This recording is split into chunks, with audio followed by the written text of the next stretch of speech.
guys, I want to show you one of my soups I do on my fasting days. And I'm going to show you real quick and I'm going to tell you the kind of the meaning behind what I mean by fasting days, but I'm still sucking down soups, okay? And I make all forms of soups. And I just call it a soup because it's loaded with water, but it just have a taste to it. Something that make me think that I'm eating, but I'm not really eating a whole lot of calories. So right now I have my old-fashioned oats.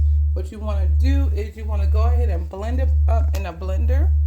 Or if it's still too chunky, you want to go ahead and use your this one, make it into fine powder. Because sometimes you can have this and it still have some chunks.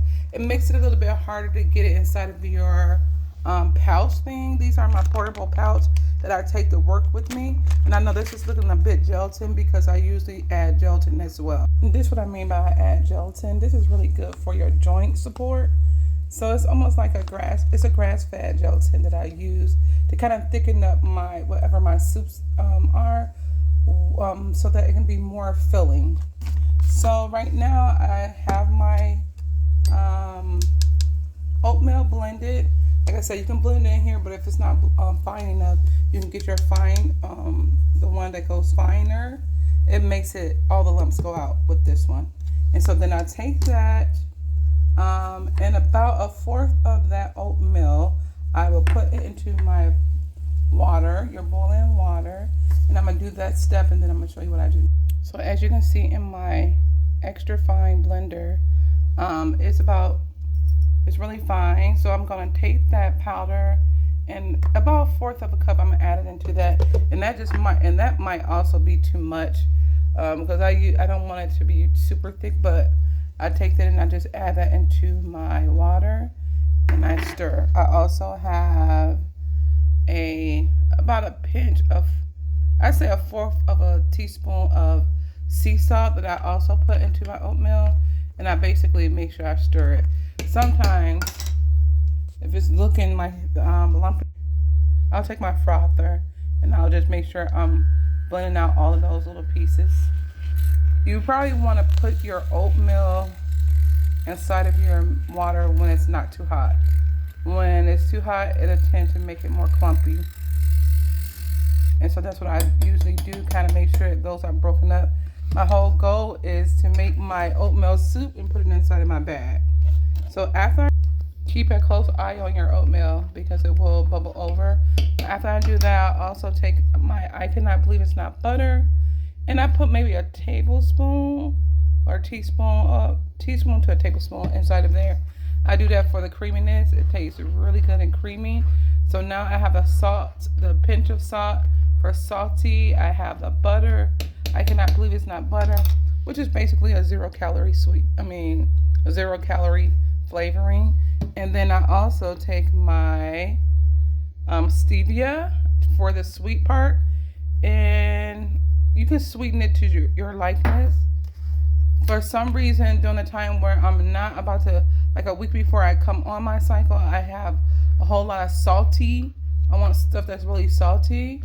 But then when I'm done with that, my cycle have come and gone, then I want something more sweet. So this is my sweet oatmeal soup that I do. If you want to get crazy with it, you can also add cinnamon to it or whatever you would like for seasoning. But this is what I use as my sweetener, which is also, all it have is I think it's called erythritol and stevia. Those are only two in there. And so I just do that until it becomes nice. And if you feel like it's too loose, you can either add some more of the oatmeal powder or you can add your gelatin in it. When your gelatin get cold, it will solidify and it will come more into a jelly form like this here.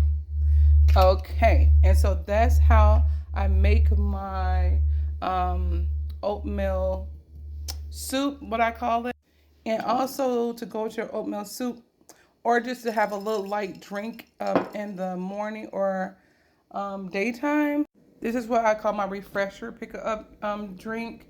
My whole purpose is, again, not trying to have a whole lot of calories, but as less calories as possible with still the feeling of getting these different flavors in my mouth throughout the day. For some reason, when I'm fasting, it's just the blandness of it all, not in your mouth, you know. So this is what I use. I use my 0 calorie Zevia. I get these from Kroger's or from Sprouts. And I would add that, like maybe half of the can inside of the glass. And then I would take only about a fourth of these Balthouse Farm strawberry banana, because this is really, really thick. It's like a smoothie. So I only take about a fourth of that, if that, because I'm just doing it for the flavoring. I pour it in here. If you want to add your protein to it, I also have the strawberry protein that you can add to that, and you will have you a nice, refreshing protein pop type of texture. It tastes so very good. I hope these two things help you guys out on your fasting days. Again, the whole premise of it is to help you get through your fasting days with as less calories as possible.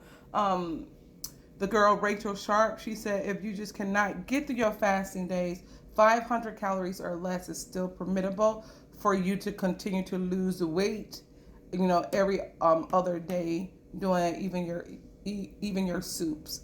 And so it has worked for me. I am down 25 pounds in 26 days. So I can say for sure that it worked. And that is without being perfect. I promise you it works. Have a blessed.